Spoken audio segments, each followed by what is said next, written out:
요한복음 17장입니다. 요한복음 17장은 중보기도로 예수님의 대제사장적 기도 이렇게 이제 소개가 됩니다. 요한복음 13장부터 17장까지를 예수님의 고별 설교로 말하기도 합니다만은 조금 좁히면 14장, 15장, 16장이 고별 설교고 17장은 예수님의 기도가 됩니다. 그리고 이 13장은 이제 서론적인 이야기죠. 근데 예수님은 이 17장에서 중보 기도를 하시는데 세 가지 기도를 합니다. 오늘 본문의 내용은 바로 그 첫 번째 내용인데 예수님 자신을 위해 기도합니다.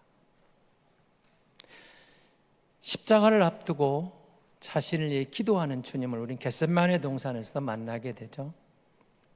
여기서도 자신을 위해서 먼저 기도하고 이어지는 두 번째 부분에서는 제자들을 위해서 기도합니다. 스승이 떠난 다음에 남아있을 제자들을 생각하면서 저들을 주께 부탁하는 거죠. 그들을 붙잡아 달라. 그리고 마지막 세 번째 단락에 가게 되면 믿는 모든 사람을 위해 기도합니다. 이걸 우리에게 적용하면 예수님이 우리를 위해 기도하신다는, 기도해 주셨다는 거고 나를 위해 기도해 주셨다는 것이고 부활 승천하신 그분이 하나님 보좌 우편에서 우리를 위해 기도하겠다는 사실은 놀라운 은혜입니다. 그리스도를 위해서 우리가 헌신할 수 있다는 것은 그 사랑을 알기 때문입니다. 우리를 위해 기도하시는데 자 1절을 한번 보십시오. 예수께서 이 말씀을 하시고 눈을 들어 하늘을 우러러 이르시되 아버지여 때가 이르렀사오니. 무슨 때일까요? 십자가를 앞두고 있죠. 십자가의 때가 온전합니다. 죽으실 때 그리고 부활하실 때가 온전합니다. 죽고 부활하실 그때가 이르렀습니다. 하나님께 영광, 아들에게 영광, 그리고 그 감격을, 그 영광을 나의 백성들과 예수 믿는 모든 사람과 함께 나누고 싶습니다. 이렇게 나아가는 거죠. 그러면서 유대인들하고는 전혀 다른 기도가 나옵니다. 아버지요, 그리고 아바 아버지. 그러니까 사실은 유대인들 입장에서는 이 기도가 전혀 불가능한 기도였습니다. 우리가 흔히 말하는 대로 저들은 하나님을 섬기면서도 가까이 하기는 너무 먼 당신이었습니다.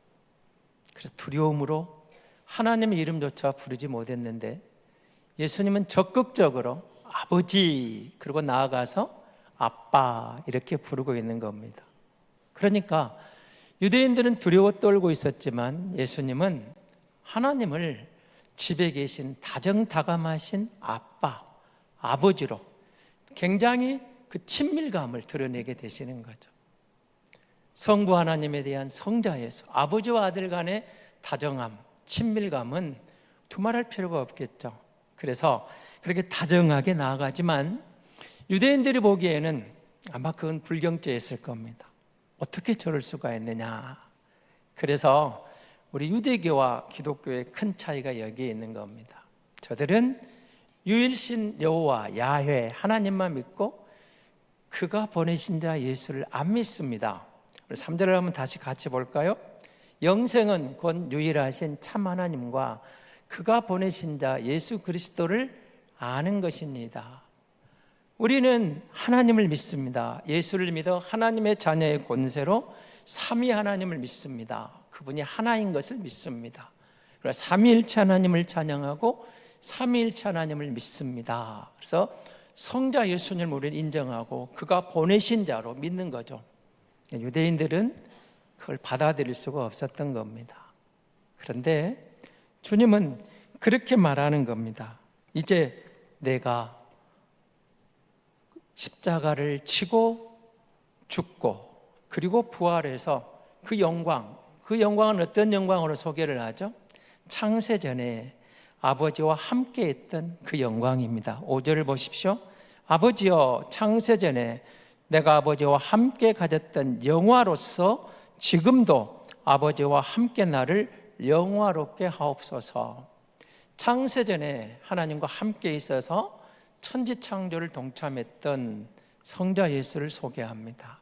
그 영광을 누렸던 것처럼 죽으시고 부활하심으로 영광을 하나님께 돌리고 아들을 통해서 아버지의 영광이 드러나고 아버지의 영광이 아들에게 드러나고 이 영광이 따르는 모든 무리와 함께 하길 원합니다.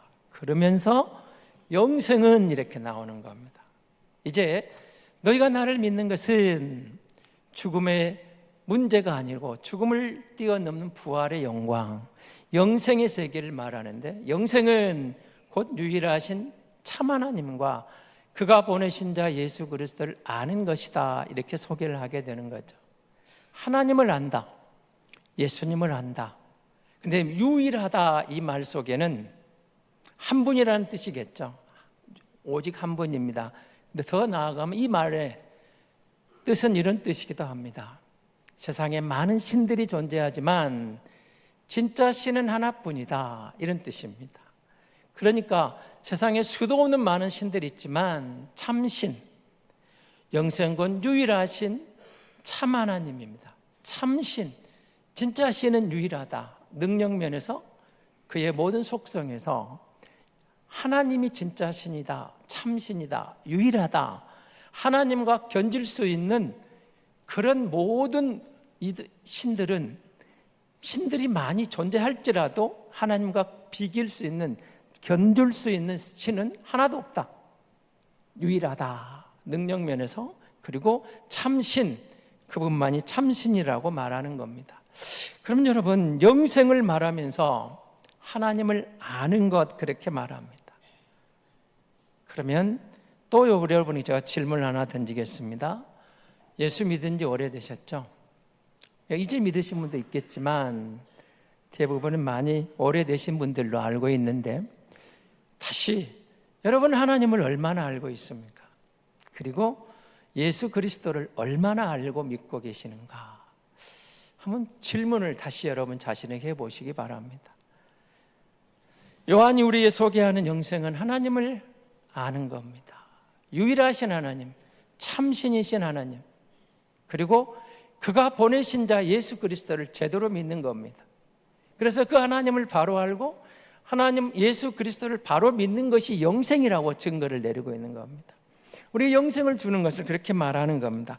하나님을 아는 지식, 세상의 지식은 하나님을 알려줄 수도 없고 알려주지도 않습니다. 그런데 우리 지식 가운데서 최고의 지식, 최상의 지식을 하나님을 아는 것이라고 여러분 바울의 고백을 통해서 이미 알고 계실 겁니다. 바울이 빌립보서 3장 8절에서 이렇게 고백을 합니다. 바울의 고백입니다. 우리 같이 한번 보겠습니다. 또한 모든 것을 해로 여기면 내 주 그리스도 예수를 아는 지식이 가장 고상하기 때문이라. 내가 그를 위하여 모든 것을 잃어버리고 배설물로 여기면 그리스도를 얻고. 아멘. 바울은 사실은 그리스도를 몰랐습니다. 안 믿었습니다. 그는 율법에는 정통한 학자였습니다. 전망이 기대되는 가말리엘 문화생이었습니다. 그런데 그가 담액색으로 예수 믿는 사람들을 잡아오려고 대제사장의 사인을 받아서 가다가 그곳에서 부활하신 주님을 만나게 됩니다. 예수님에게 묻죠. 당신이 누굽니까? 예수님이 뭐라고 답을 해줘? 나는 네가 핍박하는 예수다. 바울이 얼마나 놀랬겠습니까? 그런데 그 주님을 만나고 그 주님을 알고 그 주님을 믿게 된 바울은 지금까지 자기가 가져온 모든 것들을 뒤로합니다. 그리고 이게 진짜 지식이구나, 이게 진짜 고상하구나, 이것보다 더한 게 없구나, 예수를 믿는 게, 예수를 알고 믿는 게 가장 큰 행복이구나, 최고의 지식이구나, 최상급의 지식이구나, 내가 지금까지 갖고 왔던, 알고 왔던 그런 율법의 세계, 그 모든 유대교의 세계는 다 여기에 비하면 배설물에 불과하구나, 예수를 알고 그게 가장 고상하다고 고백하고 있는 것입니다.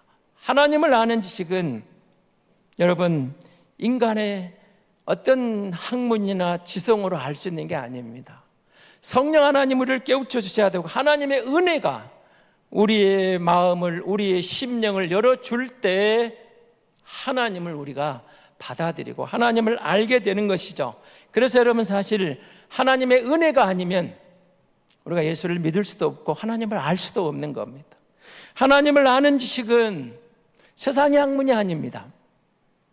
하나님이 자신을 계시해 주는 하나님의 말씀을 통해서, 성경을 통해서 우리에게 알려주시는 자기 계시입니다. 자기를 드러내는 것입니다. 그리고 그 말씀이 성령님을 통해서 감동할 때 우리가 하나님을 알게 되는 겁니다. 깨닫게 되는 것입니다. 그래서 여러분, 하나님을 아는 지식은 단순히 이론이 아닙니다. 어떤 지식의 높이가 높아지는 그게 아닙니다. 하나님을 경험할 줄 알아야 되는 겁니다.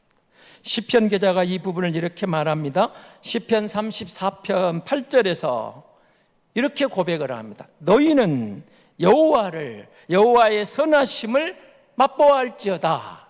그에게 피하는 자는 복이 있도다. 여기 알다는 말을 그렇게 설명하는 거예요. 하나님을 맛보아라, 그 말은 맛보아라. 그러면 우리가 예수 믿고 여기까지 오면서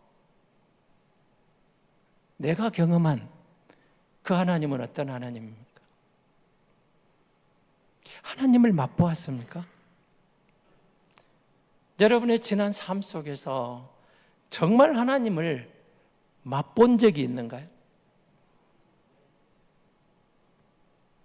바울이 만난 예수님, 시편 기자가 말하는 맛보라는 경험적으로 아는 하나님, 단순히 이론이 아니고 지식이 아니고 하나님을 맛보았어요. 정말 힘든 순간에, 어려운 순간에, 모두가 침묵하는 순간에 찬양으로, 말씀으로 내 마음에 말할 수 없는 평강으로 다가오셨던 그 하나님, 하나님을 맛보아라. 그래서 여러분, 성경이 말한 참된 지성의 역할은 하나님을 알고 하나님을 경외하는 지식입니다. 지혜의 근본은 여호와를 아는 것이라겠습니다. 하나님을 높이는 데 있습니다. 하나님을 경외하는 데 있습니다. 그러나 타락한 지성은 하나님을 알지 못합니다. 하나님께 영광을 돌리지 않습니다. 하나님께 감사하지도 않습니다. 참된 지성, 참된 지식은 하나님을 두려워하지만 무서워하지 않습니다. 하나님을 어려워하지만 하나님을 더욱 가까이 하길 원합니다. 하나님과 친밀한 교제를 나누고 싶어 합니다. 하나님을 알기 위해서는 하나님에 대한 간절함이 있어야 됩니다. 모든 것은 우리의 마음의 갈망으로부터, 간절히 원하는 거기서부터 시작되는 것입니다. 그리고 하나님을 알면 알수록 내가 그 하나님을 위해서 뭔가 할 수 있는 것이 기쁨이 되는 겁니다.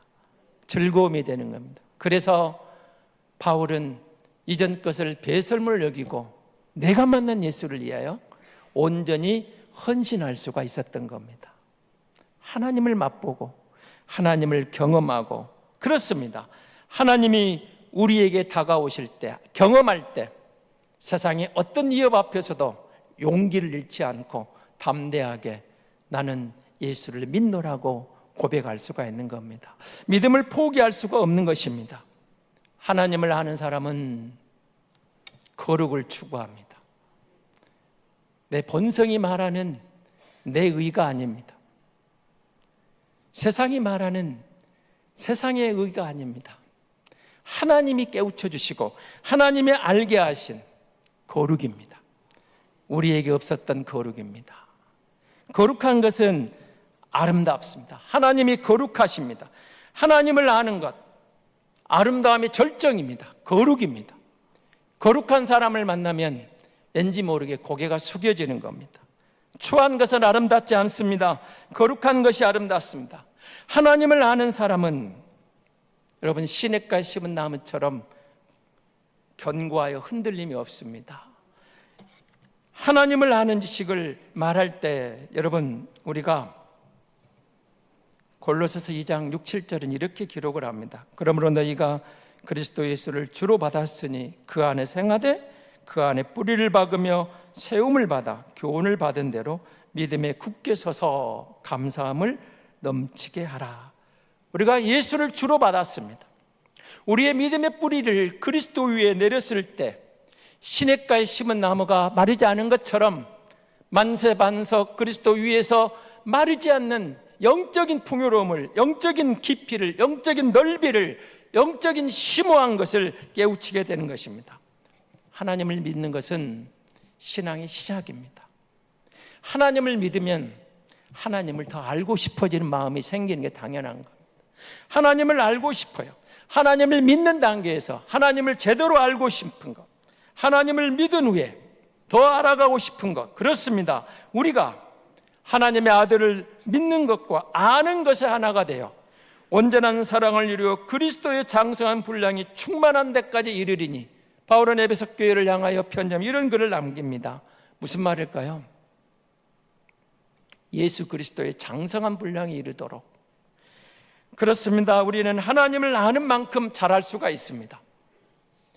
그래서 골로새 1장 10절은 이렇게 말을 합니다. 주께 합당하게 행하여 범사에 기쁘시게 하고 모든 선한 일에 열매를 맺게 하시며 하나님을 아는 것에 자라게 하시고, 하나님을 아는 것에 자라게 하시고. 베드로 후서 3장 18절입니다. 오직 우리 주 곧 구주 그리스도, 구주 예수 그리스도의 은혜와 그를 아는 지식에서 자라가라. 영광이 이제와 영원한 날까지 그에게 있을지어다. 하나님을 아는 지식을 얻기까지 여러분, 우리가 더 기도하고 알아야 되고 배워야 됩니다. 사도 바울은 이 부분을 이렇게 말을 합니다. 내가 사람에게서 받은 것도 아니요 배운 것도 아니고 오직 예수 그리스도의 계시로 받은 것이라. 하나님은 계시된 주의 말씀을 통해서 우리에게 하나님을 보여주십니다. 하나님을 열어주십니다. 하나님을 깨우쳐줍니다. 하나님을 아는 지식, 사실은 신비로운 겁니다. 그래서 세상에 있는 것으로 하나님이 드러나지 않습니다. 물론 하나님은 피조물을 통해서 하나님의 숨결을 우리에게 느끼게 해주십니다. 그러나 세상의 지혜로는, 세상의 학문으로는 하나님을 알 수 없습니다. 하나님은 영이십니다. 그런 까닭에 우리가 영적으로 깨어있을 때, 깨어날 때 하나님을 분별할 수 있는 능력이 생기고 하나님을 알게 되는 것입니다. 하나님의 영이신 그 영을 받아들이고 우리가 하나님을 알아갈 때 하나님의 성령으로 우리에게 보이시고 우리를 깨닫게 하시고 우리를 인도해 가시는 하나님을 우리가 믿을 때 하나님을 제대로 알 수가 있는 것입니다. 그래서 여러분, 깊도다 하나님의 지혜와 지식에 풍성하며 그의 판단은 헤아리지 못할 것이며 그에게는 찾지 못할 것이로다. 하나님의 은혜는 죄와 허물로 얼룩진 자연인이 찾기에는 깊고 오묘합니다. 원래는 하나님과 우리가 교제할 수 있었지만 타락한 인간은 하나님으로부터 점점 멀어져 갑니다. 자기 의가 충만해서 자기만 옳은 줄 압니다. 하나님으로부터 점점 멀어져 갑니다. 그러나 성령이 우리를 깨우칠 때 바울이 고백한 게 있죠. 나는 죄인 중에 괴수로다. 율법의 도사가 율법을 누구보다 잘 알고 율법으로 도덕적으로 흠이 없다고 말하는 그 바울이 부활하신 주님을 만나고 나는 죄인 중에 괴수라고 고백하는 겁니다. 자기 의가 깨어졌다는 겁니다. 주님의 은혜가 아니면 안 됩니다. 하나님을 믿은 만큼, 하나님을 아는 만큼 그렇게 가는 겁니다. 그 은혜의 세계. 때로는 이사야 선지자는 이런 말을 남깁니다. 구원자 이스라엘의 하나님이여 진실로 주는 스스로 숨어 계시는 하나님입니다. 어쩌면 우리가 침묵하시는 하나님 앞에 이런 기분이 들 때가 있습니다. 하나님 어디 계십니까? 하나님 언제까지 숨으시렵니까? 언제까지 침묵하시렵니까? 그런 순간에 이사야 선지자는 이렇게 말하는 겁니다. 하나님이 숨어 계신 것 같아도, 침묵하시는 것 같아도 하나님은 결코 우리를 떠나지 않는다고 증거하는 겁니다. 그렇습니다. 임마누엘 은혜가 바로 그런 은혜입니다. 결코 우리를 떠나지 않습니다. 하나님이 우리를 사랑하시기 때문입니다. 여러분, 하나님을 믿고 하나님을 알면 알수록 우리는 하나님을 더 깊이 사랑할 수가 있는 겁니다. 하나님을 더 깊이 사랑합니다. 하나님은 사랑이라는 말을 여러분 많이 들으셨죠? 하나님은 사랑이시라. 그래서 여러분, 하나님을 믿은 만큼 하나님을 알고 싶고 하나님을 안 만큼 하나님을 더욱 깊이 사랑하고 싶은 것인데요. 그래서 사랑하지 아니하는 자는 하나님을 알지 못하나니 이는 하나님이 자기의 독생자를 세상에 보내심은 그로 말미암아 우리를 살리려 하심이라. 하나님의 사랑이 우리를 살렸습니다. 하나님의 사랑이 우리를 깨우쳤습니다. 하나님의 사랑이 우리를 알게 해주셨습니다. 그리고 서로 사랑하면 하나님을 체험할 수가 있습니다. 사랑은 우리의 영혼의 눈을 열어줍니다. 사랑을 깨닫게 합니다. 사랑을 깨우쳐줍니다. 사랑을 더욱 깊게 더욱 넓게 알고 싶어하는 마음속에 하나님의 사랑의 깊이를 경험하게 만들어가는 것입니다. 우리는 보지 않는 분을 사랑할 수는 있어도 알지 못하는 분을 사랑할 수는 없습니다. 예수를 너희가 보지 못하였으나 사랑하는도다. 이제도 보지 못하나 믿고 말할 수 없는 영광스러운 즐거움으로 기뻐하나니 베드로 사도는 1장 8절에서 이렇게 증거합니다. 하나님을 사랑하기 위해서는 하나님을 제대로 알아야 된다. 우리가 하나님을 듣지도 못하고 알지도 못하고 사랑할 수는 없습니다. 하나님의 사랑은 우리 안에 깊이와 넓이에서 세상이 알 수 없는 놀라운 은혜의 보고입니다. 하나님을 사랑하고 하나님을 갈망해 보십시오. 그러면 하나님을 더욱 깊이 사랑하게 되고 하나님을 더욱 깊이 갈망하게 됩니다. 시편 42편 1절에서 시인이 우리에게 말하는 이 부분입니다. 하나님이여 사슴이 시냇물 찾기에 갈급함같이 내 영혼이 주를 찾기에 갈급하나이다. 목마른 사슴이 시냇물 찾기에 갈급함같이 내가 하나님을 목말라 합니다. 하나님에 대한 갈증을 느낍니다. 시냇물을 찾는 목마른 사슴처럼 내가 하나님을 갈망합니다. 그 갈망함 가운데 하나님을 바로 섬기고 싶고 하나님을 바로 섬기는 자리로 나아가게 되는 것이죠.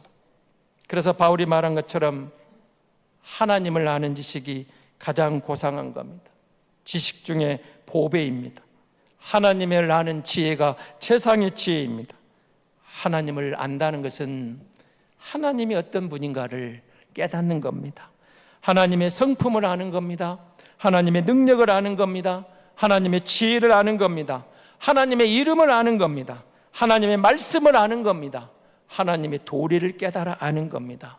하나님이 열어주시는 하나님의 이치를 깨닫는 것입니다.